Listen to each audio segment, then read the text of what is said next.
So, I think that's also, was also in your package.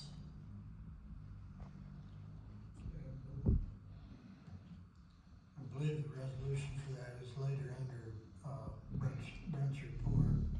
Are there any questions for Kim at this time? Doug, go ahead. Kim, thanks for coming with the report today. The $49,000 that remain in attorney's fees for August and September, what is your anticipated number of dollars? So I brought this and I didn't, put it in your package, but I'm happy to provide you with a copy, of the quarterly reporting worksheets that I have to submit every quarter, obviously, that shows kind of what's been happening with the different functions and progress of, payments. If you'd like, I can provide those to you so you can look over real quick. I think I didn't, if not, I can provide them to you later. But basically, last quarter, we spent $153,000 in attorney's fees. The quarter before that, we spent $170,000. But part of some of the differences is we are having a lot more capital cases. Those are cases where the person is facing life, like up to life in prison.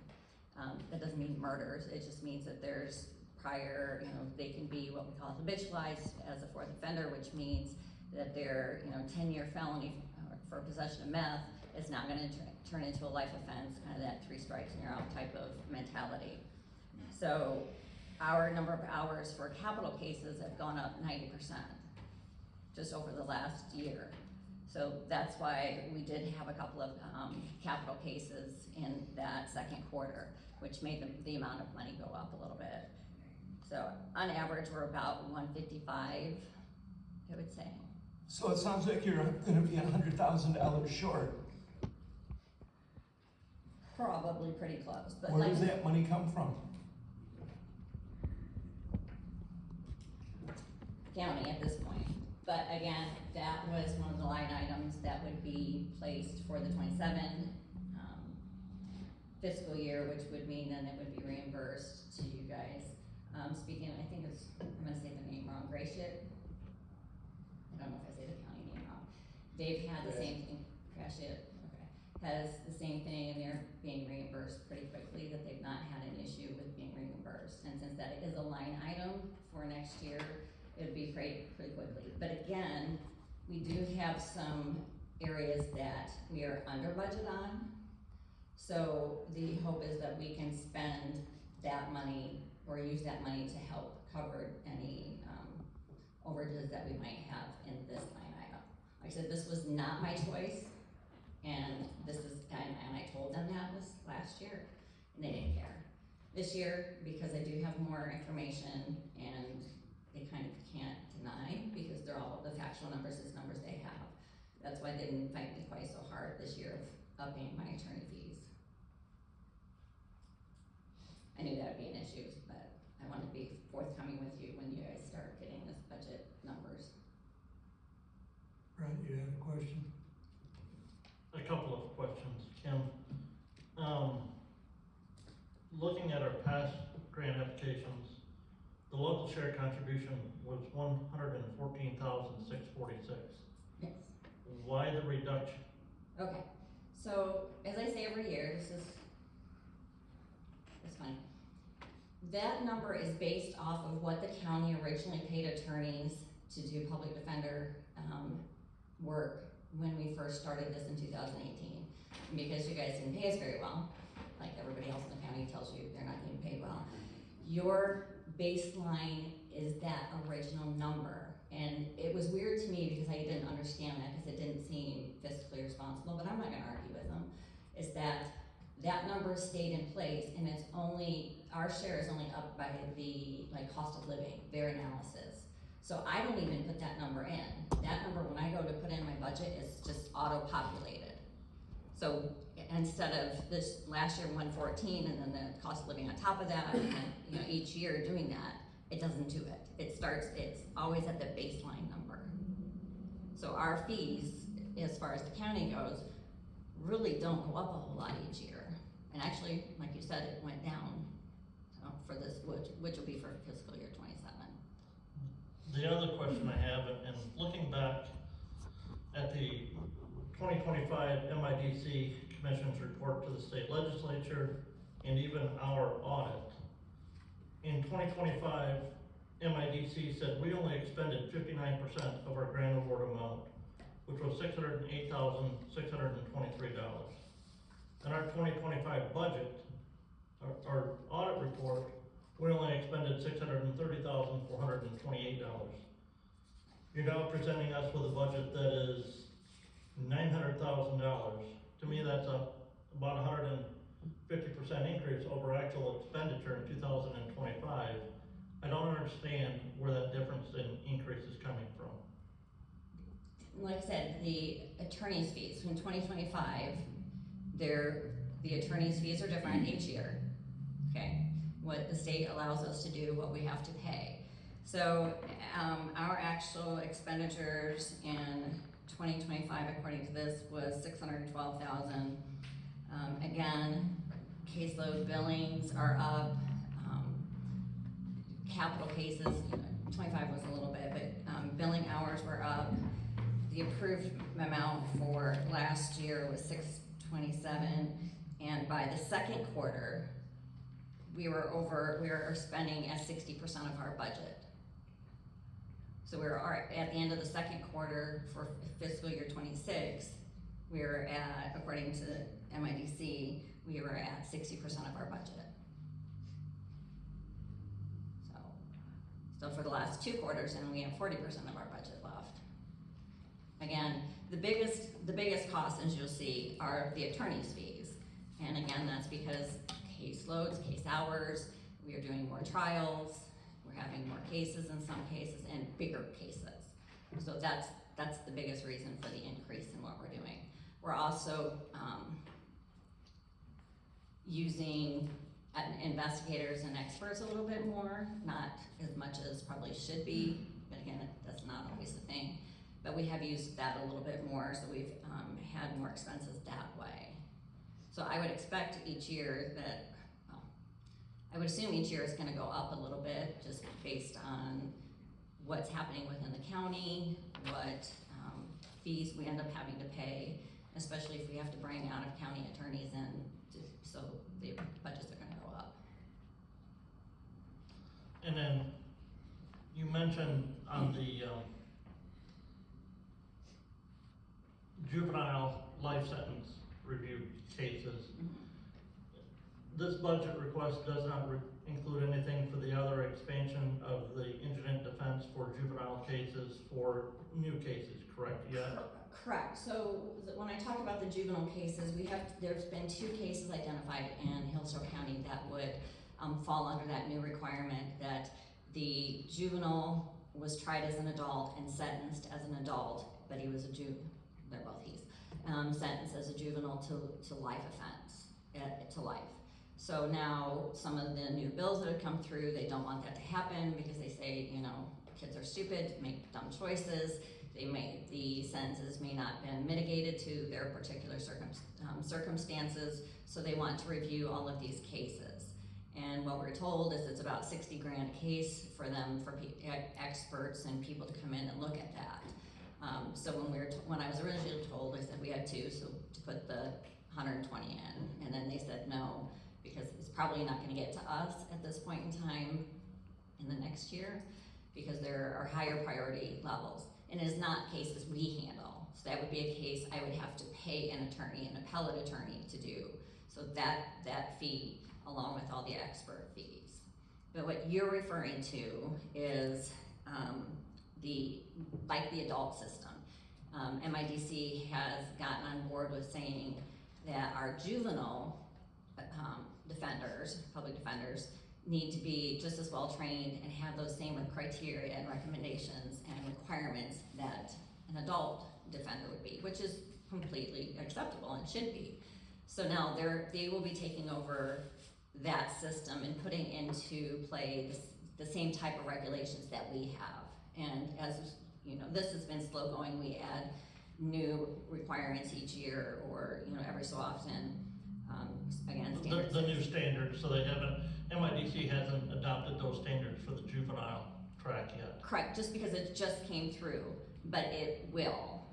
And so I don't know how that's gonna play out within the realm of how we're doing things, but it'll come down and saying this is what is required. Don't know yet if it'll still, if those standards will fall underneath the Incident Defense Administrator's role or a different avenue.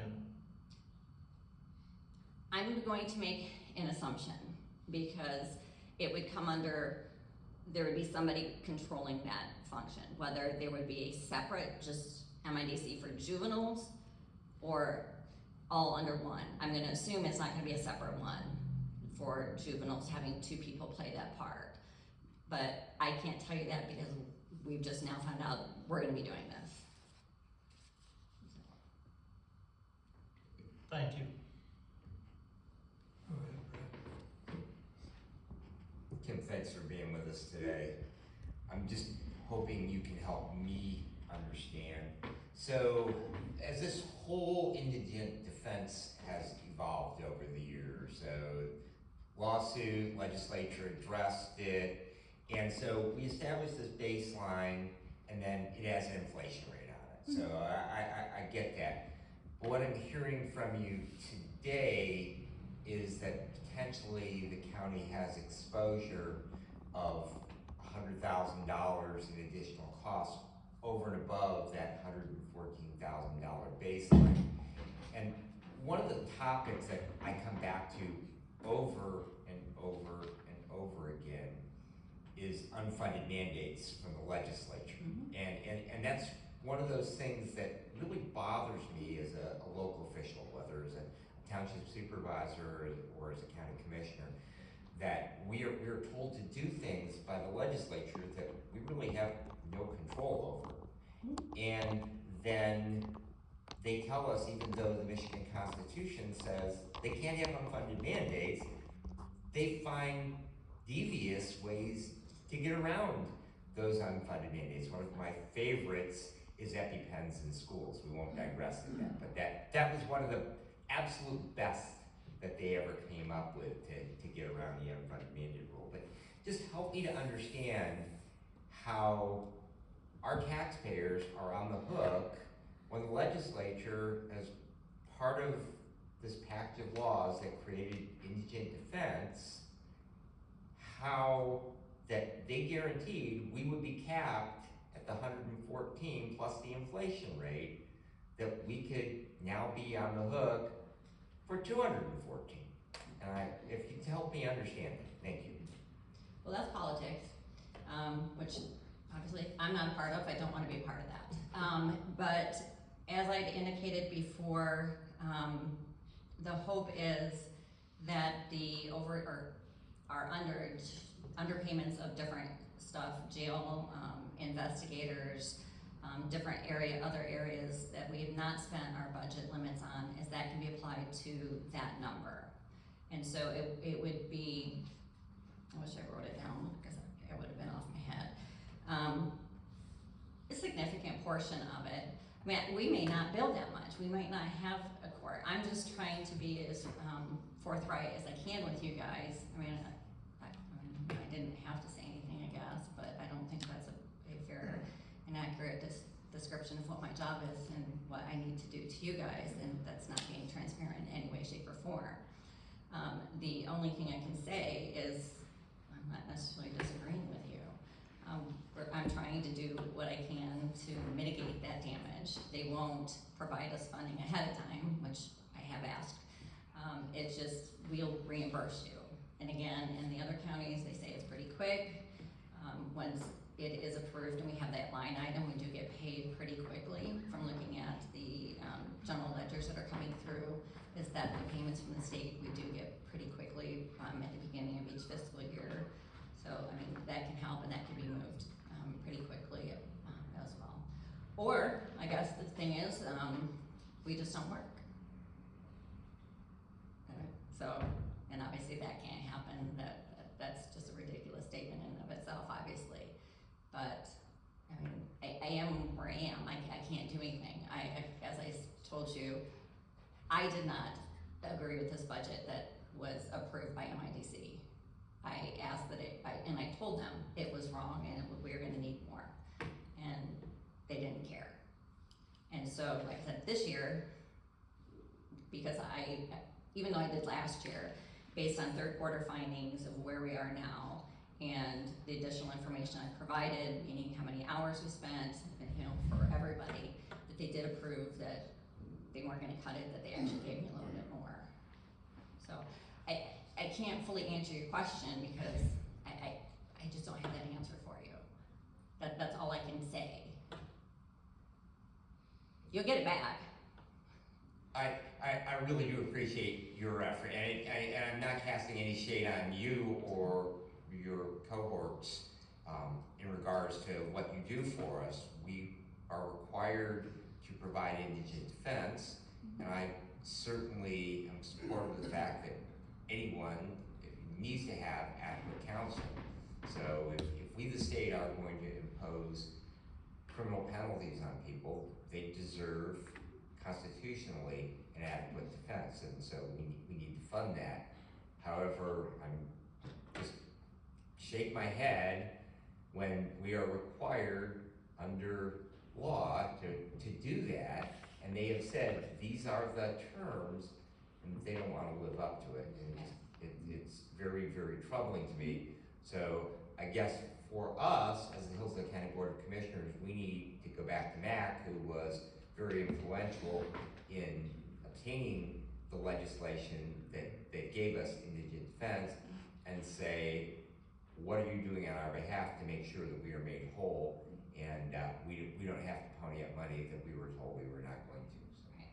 And they're doing, and it's not just us, they're doing it to everybody. So, I mean, what they've done is they've reduced everybody's budget, or some they actually did approve straightforward, but they're usually the smaller counties. I mean, there was a county with $109,000 budget, but those are like up north where there are, 20 people in their county. I don't know.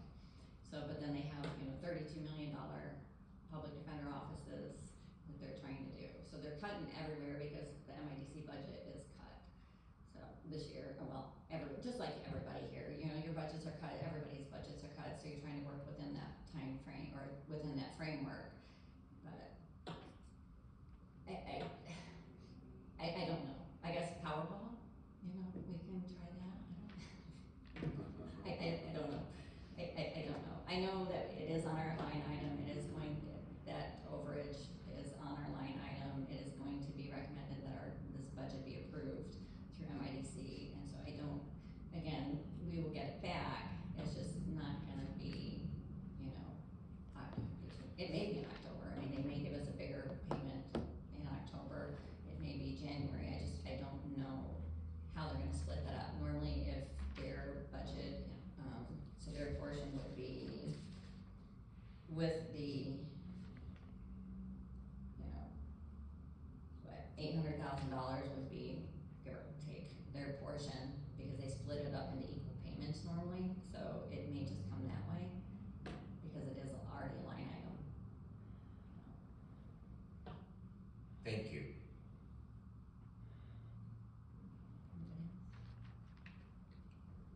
Any other questions? Go ahead. Kim, I do have another question. You mentioned 6 local attorneys are available.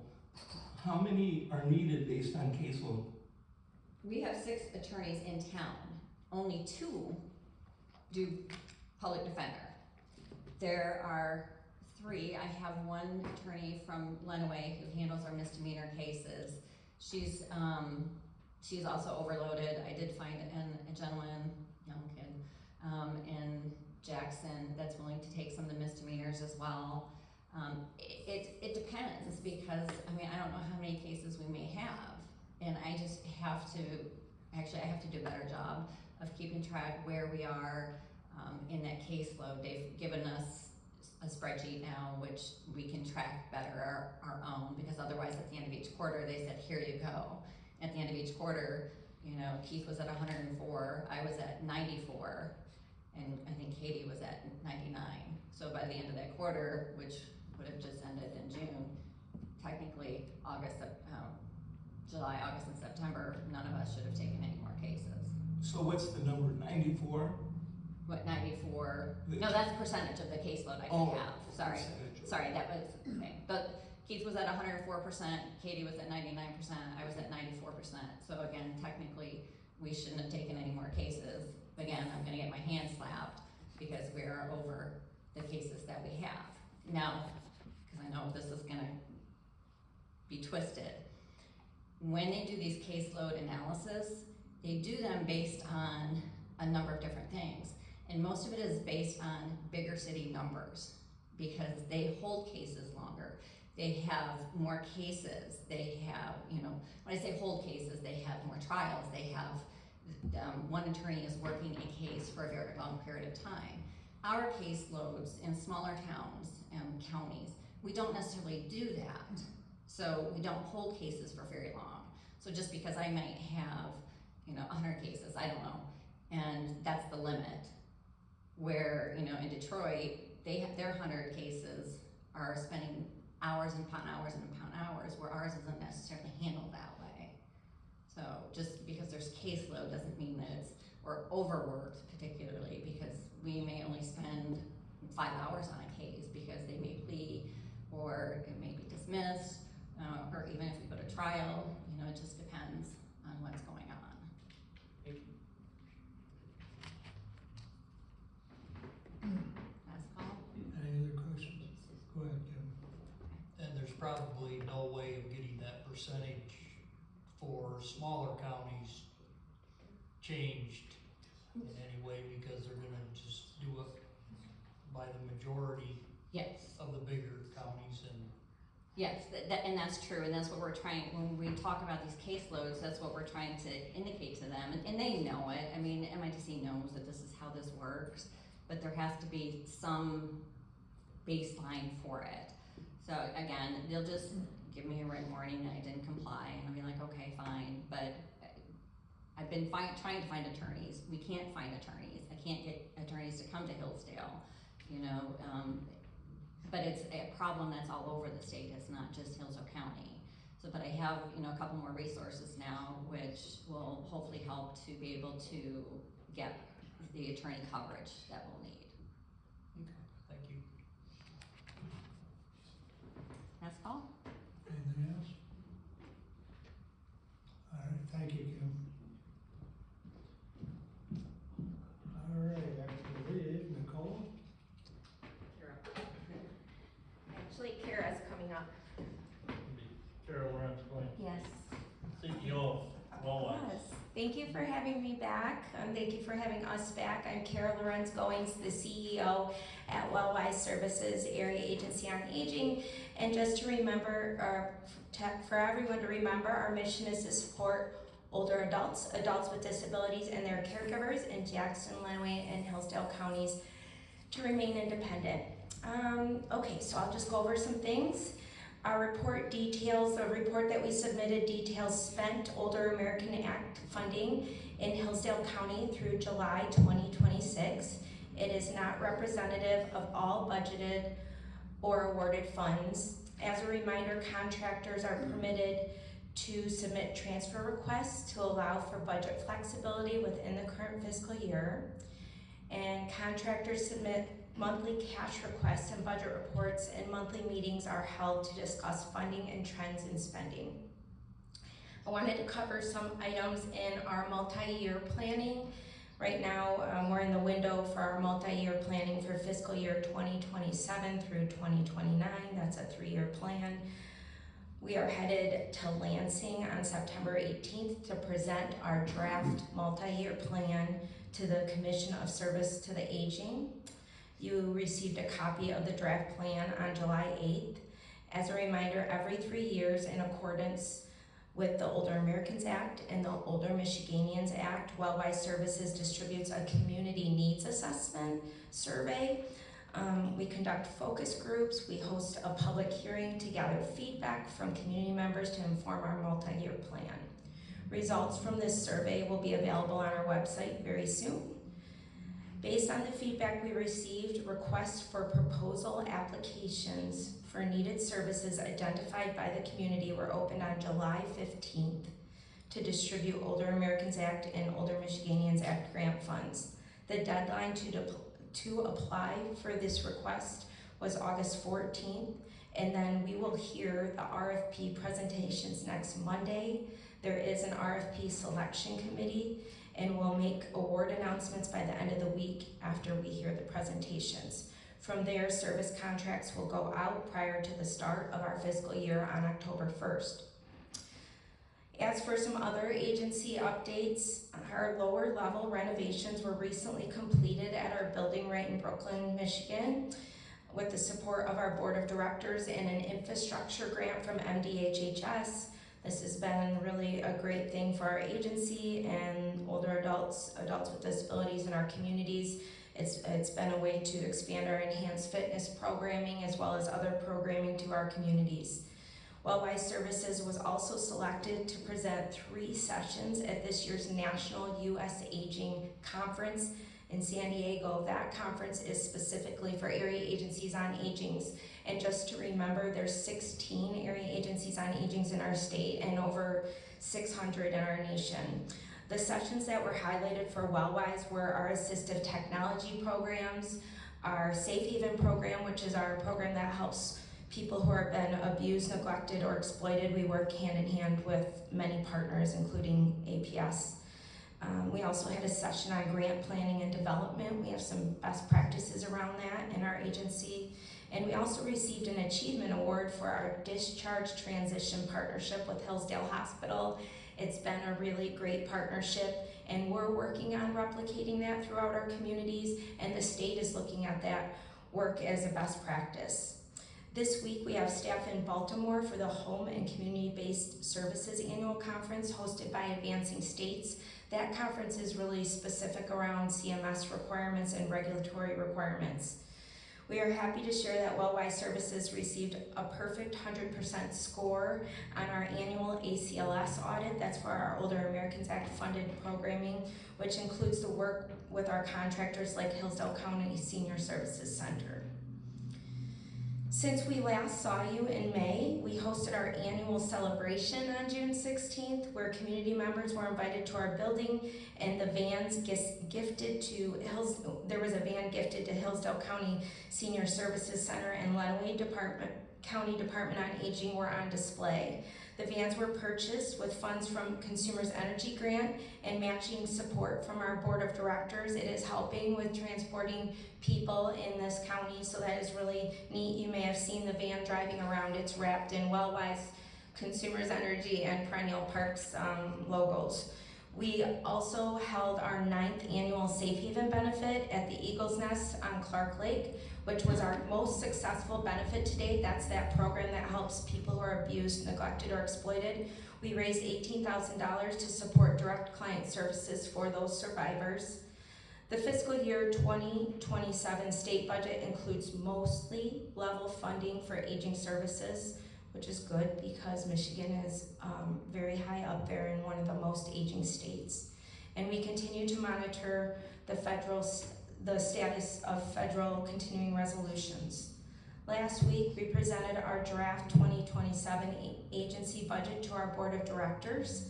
We will use the next month to make adjustments as more information becomes available on our My Choice waiver capitation rates and outstanding grant applications. Our team's been very busy writing for grant applications.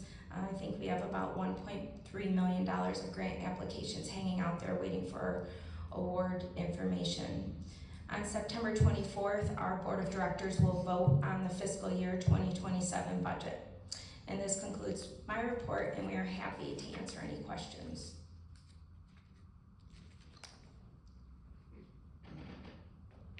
Go ahead. Thank you, Kara, for coming today. You mentioned the RFPs that went out and those grant reviews that will be done, I believe, on September 1st. That meeting will be at the office in Brooklyn, and that is open to the public, and anybody can attend that and review those or listen to that presentation as well.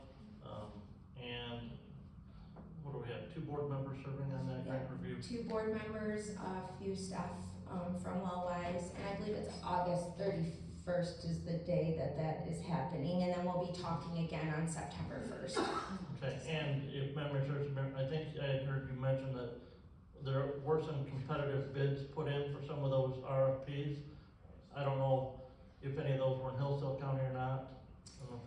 Yeah, do you, Nicole, do you wanna speak to anything about that? Yeah, it's just not really, we can't really share anything about the bids, but the RFP process is open and competitive. So at this point, we can't share anything about the bids, but it is open and competitive, and that will be reviewed by our committee.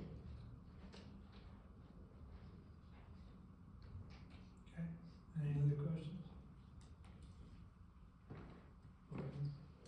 In that completed basement renovation, I know there's been some exercise classes, some other things down there. How utilization on that so far? Going really well. I think we're up to doing 6 classes a week.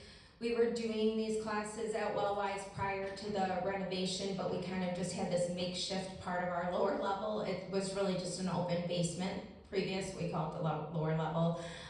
So we were able to have a full space for safe, enhanced fitness classes. So before that, we were only doing about 1 class a week. It was very nice partnership with the Brooklyn Presbyterian Church during the renovations. They allowed us to utilize that space, and the classes really took off. There's been almost 50 people in most of the classes, so we've expanded it not just to a workout, but aerobic exercise, but now we have chair yoga. We're getting into some other things with walkability. So it's really bringing a lot of people into our agency before they need more help, and it's been a real success. It's great to see the smiling faces come in. And most of it, the instructors, we have volunteer instructors and other certified instructors that help us with that program. Anything else? Thank you for the report. Thank you. Sorry, that's me. Thank you. Thank you. All right. Overall on correspondence is listed in your packet. Is there any comments on correspondence at this time?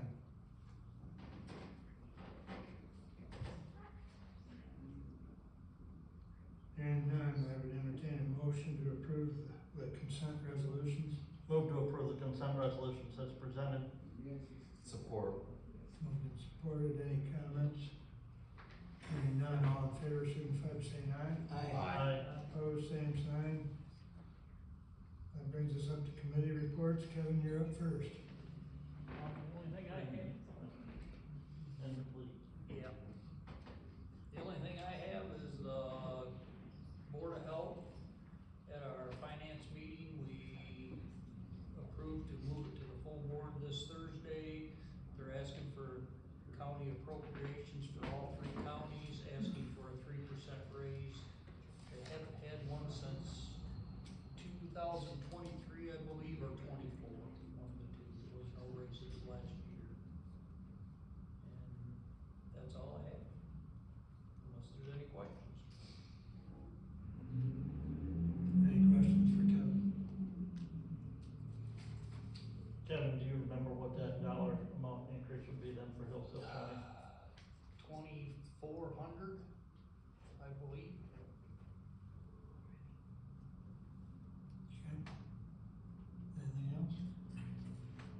All right, move along. Brad, you're up next. Thank you, Mr. Chair. No action items for you today. So, as of last Wednesday, VHF paging has been discontinued for fire departments, and we now have shiny new Unication pagers. Those are now all in service, and it is very, very different utilizing those as a firefighter or medical first responder. We don't hear the traffic from the other departments like we used to, and the pagers are definitely bigger and heavier. So all of our dispatch and radio traffic is now on the 800 system, and I know that my fire chief has done some tests with a handheld radio down in areas which we had significant communications problems. And sometimes it's not the absolute best, but so far we have not discovered any place where we cannot hit with a handheld radio back to central dispatch, which is good. The project is nearing completion. Vehicle radios for fire departments are almost all complete. There are a couple of departments that they are finishing up now, but all of those departments do have handhelds if they don't have vehicles or radios in their vehicles. So the next phase of the system will be number one, because we are going to be taking down, decommissioning the old VHF system, that we don't have a way to set off the weather warning sirens. And so Emergency Management Director Laudermilk is working on a proposal. He was actually hoping to have some preliminary information on that for today's meeting that I could share with you. He was unable to get that, at least preliminary quote, but we are looking at where we would be able to not only set the sirens off, but also verify that they've been set up, because right now we have to have personnel out to physically confirm when we do that weather warning or outside warning siren test on a monthly basis during the storm season. We have to have people who are actually there and confirming things. Is this thing on? There we go. Thank you.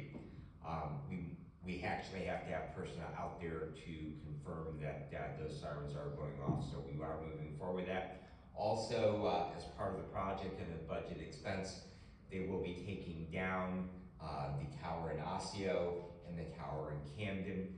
Those are old radio telephone towers that we inherited from Frontier Communications, and so they have definitely long ago reached end of service life. And as part of the project, we did budget, and it is planned as part of the expense of the project to take those two towers down. So that will be happening in the foreseeable future. The 911 board did meet on August the 19th. We will have an appointment, and Director Whitaker is trying to get some names together, an application together for an alternate to represent EMS agencies on that board. As you know, Jim Stevens tendered his resignation as an alternate from it. The board chair, which is Lieutenant Rod from the State Police, he did ask if the Board of Commissioners would review part of the bylaws, the makeup of that. Jackson County, he referenced, which he also sits on that representing the State Police, and suggested that we perhaps streamline a little bit the size of that body. And so Commissioner Ingalls and I will be taking a look at that with a recommendation to come back to the full Board of Commissioners in regards to that. One of the things that they do have there in Jackson County is they do have a representative from Jackson County Medical Control, and so he did suggest that we consider do that. Medical control works hand in hand. In fact, we are have been working with medical control and trying to set up some protocols and procedures for prioritizing dispatch for medical personnel. So we will be looking at our report back. Also, the director did mention, as part of his 2027 budget request, he will be asking to be funded a vehicle for him. You may recall when he was hired, that was a joint position as emergency management director. There was a vehicle that went along with that position. When we created the full-time position, that vehicle moved over to the emergency management director because it actually went with that position. And so the 911 director has not had a county-provided vehicle since we made that change a year and a half ago. So consequently, he will be asking for that. Of course, any funding for that would come out of the surcharge dollars in the 911 budget. Also, staffing out at 911 continues to be an issue. They have a couple of people off on leave right now, and plus we do have some continuing vacancies.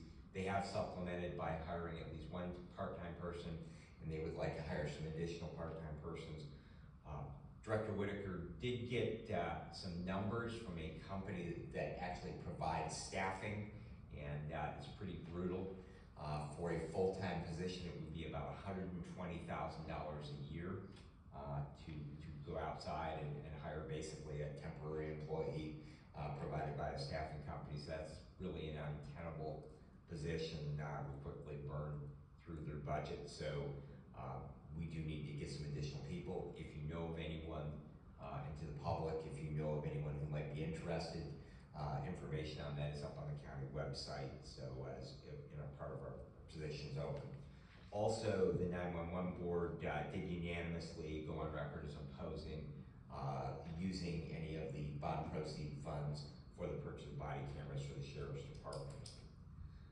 I also did attend, following our last meeting, the child death review meeting, and later in the week did also attend the opioid fatality review meeting. I am not there as a commissioner representative, I am there representing EMS agencies within the county, but I did have the opportunity to have both those bodies meetings this month.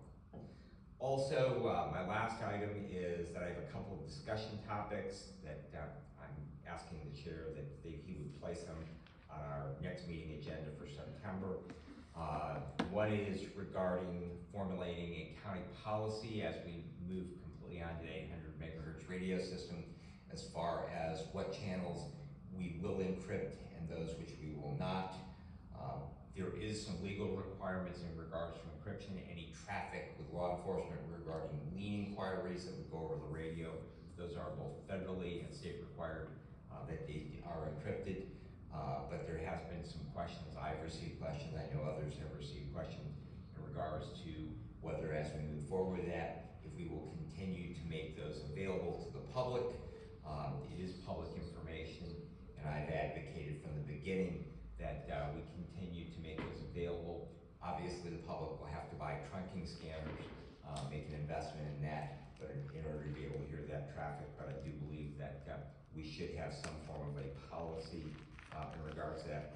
The other is I know there has been a bit of discussion on a national level in regards to license plate reader cameras, and that there has been some local discussion on that as well. I know here at City Council that there was some discussion at the last council meeting. I do believe that it is something that we should have in regards to policy. We are a policy-making body, and that we should at least have a discussion, invite perhaps as part of public comment, the public that would like to check in on that topic, and for us to also formulate a policy, at least on the county level. We certainly cannot impact local units of government, whether they be township government or city government, as far as what they do, but for funds that are under county discretion, that we provide to law enforcement or other agencies within the county, I do think that it would be good policy that we have an open discussion on that, and we perhaps develop something formally in regards to that issue. And that concludes my report, unless there are